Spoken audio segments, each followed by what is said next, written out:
Thank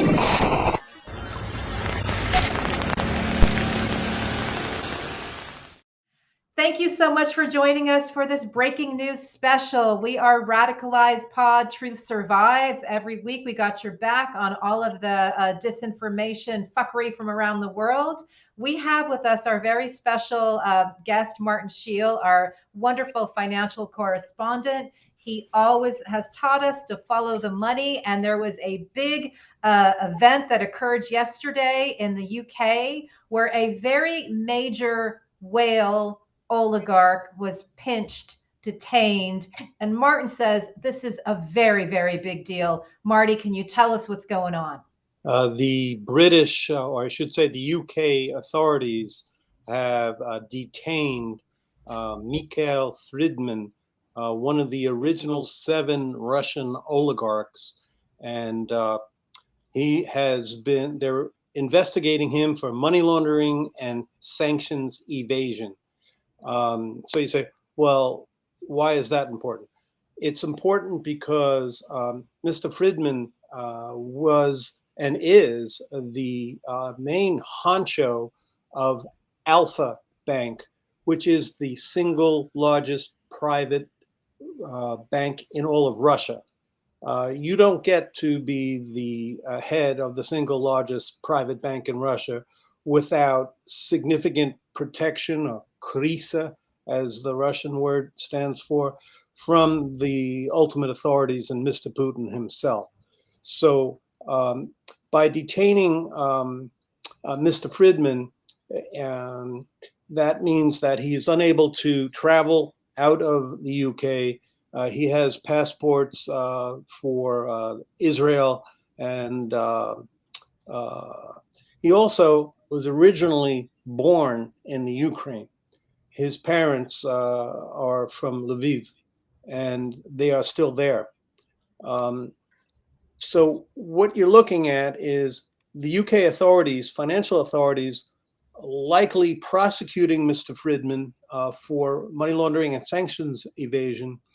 So from the UK authorities' perspective, you would think that they are ultimately looking for Mr. FRIDMAN's cooperation in return for sentencing or reduction.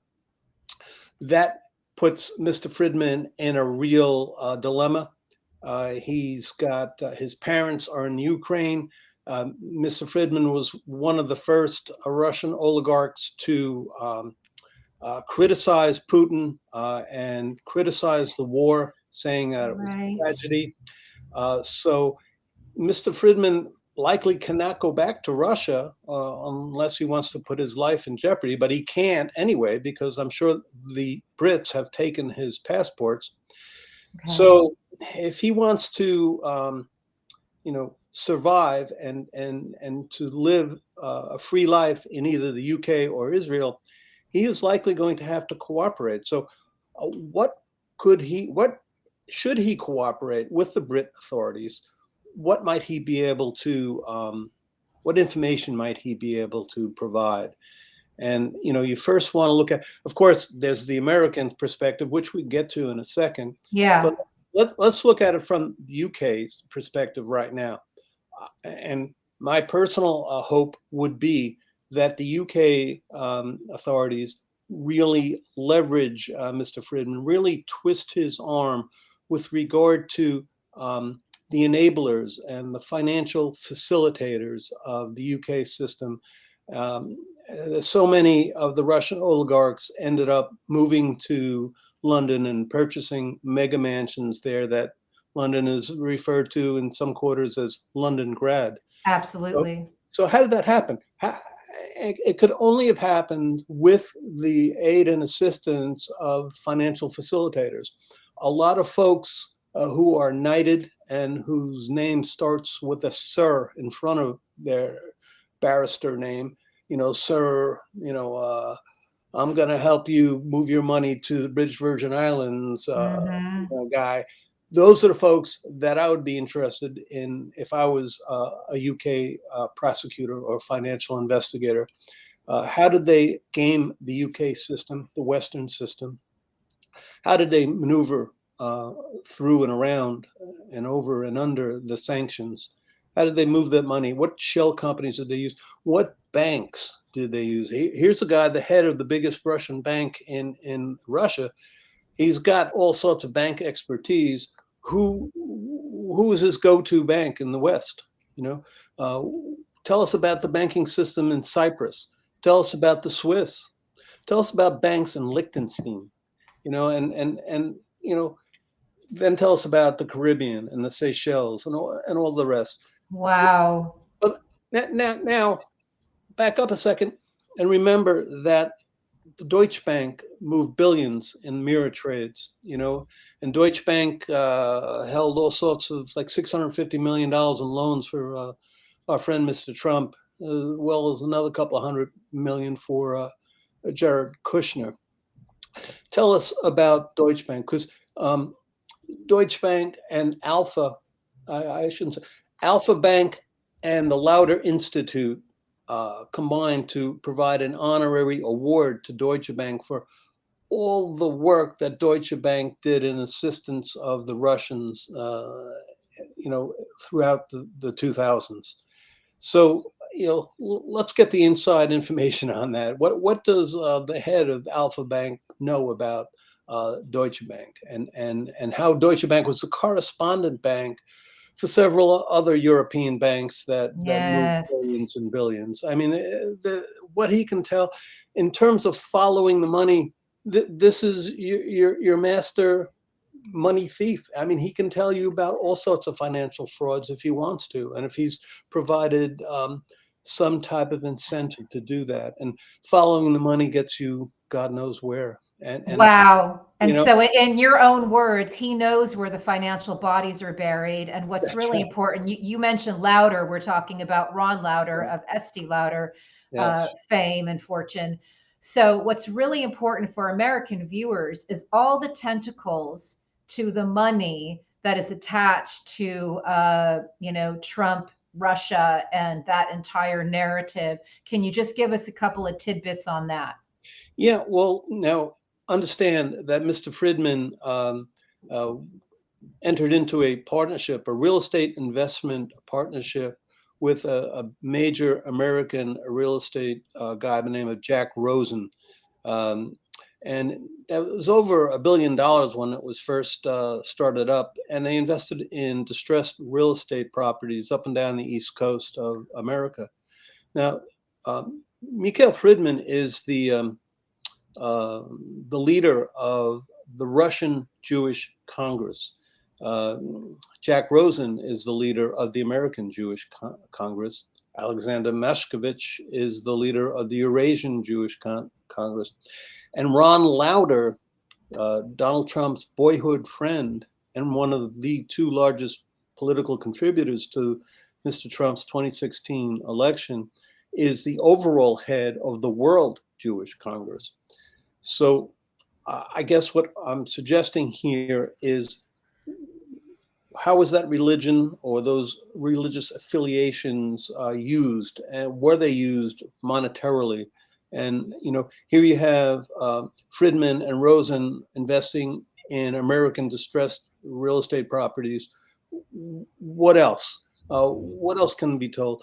Let's look at the Alpha Bank computer servers that were located in New York that there was some issue. FBI actually looked at that. Can Friedman give us some inside perspective on that? So what I guess I'm saying is Friedman worked closely with Deutsche Bank. He worked closely with offshore banks and offshore service providers, facilitators who set up shell companies and corporations offshore, known as corporations in a box or corporations in a briefcase. Can he shed some light on how that system worked? Who were the main facilitators? Who were the law firms?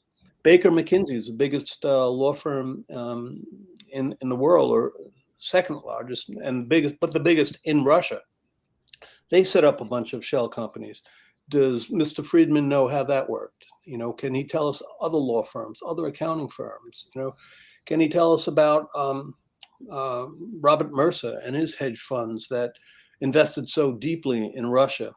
You know, Fridman is invested in insurance. He's invested in food distribution chains, cell phone companies. I mean, he's got American investors in partnership with him, as well as European and Russian, and he's connected worldwide. I can't think of, you know, I think what I wrote to you was that when the UK kleptocracy agents reeled Mr. Fridman in, what they really hooked themselves was a whale, a financial whale. That's what the big spenders in the casinos are known as.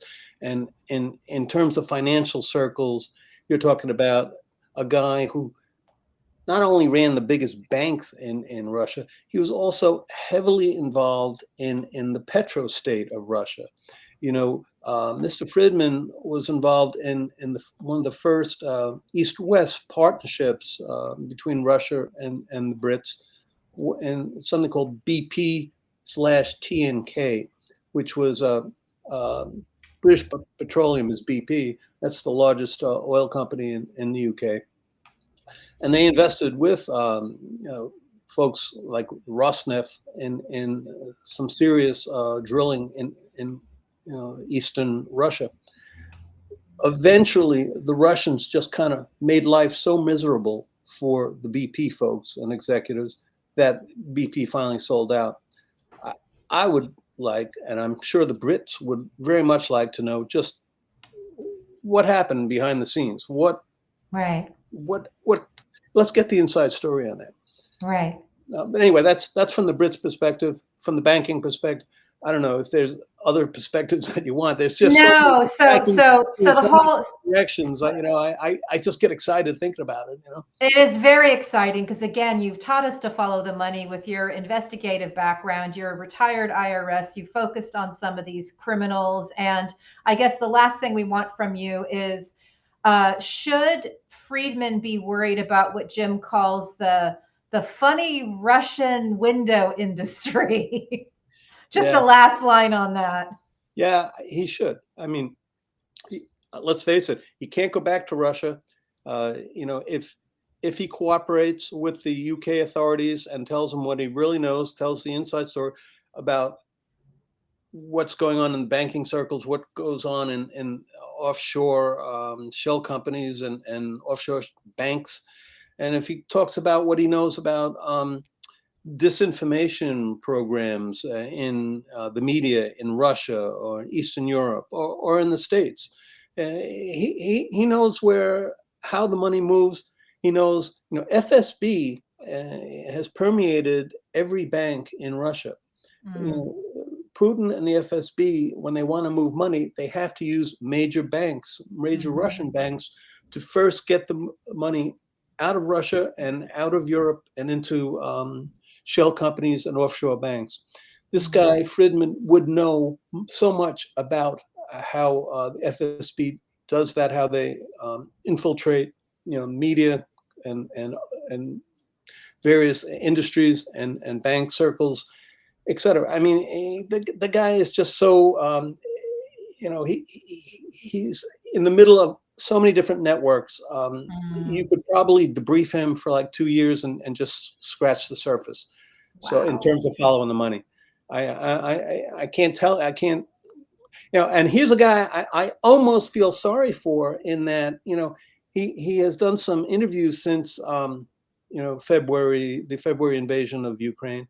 And he's talking about how the Brits have put him on an allowance. He only gets like 2,500 euros a month. And he's talking about how he can't even go out to eat, and he's got to make his own dinner. You know, poor little rich boy. Yeah, poor little Russian rich boy. This is what we needed from you. Thank you so much, Martin Sheil. Thank you for taking time out of your day to help us with that breaking news special. Okay. Amazing. My pleasure. Thanks, Marty. Talk to you next time. Hold it. Quincy sighting. Oh, you want Quincy? Quincy around? Yeah. Wow. Oh my God, Quincy! Quincy! Oh my gosh. So what is on Quincy's mind today? Oh, Quincy I just woke him up from a nap. You know, he's dreaming Sorry, of some buddy. female pugs that he ran into at the pug park. You know, so, Oh. yeah, I think he's got Hey, hey, hey! In this day and age, be careful that they're not red pugs. Oh no. Red sparrow pugs. Oh my God, Quincy, that is such a great image. What a cute baby. Oh, we love Yeah. you. I'm Quincy. gonna let him go back to sleep now. Okay. All right, sounds good. Thank you for loaning us Okay. your papa, Bye-bye. Quincy. Bye-bye. All right. Take All care. right. That is our breaking news special for today.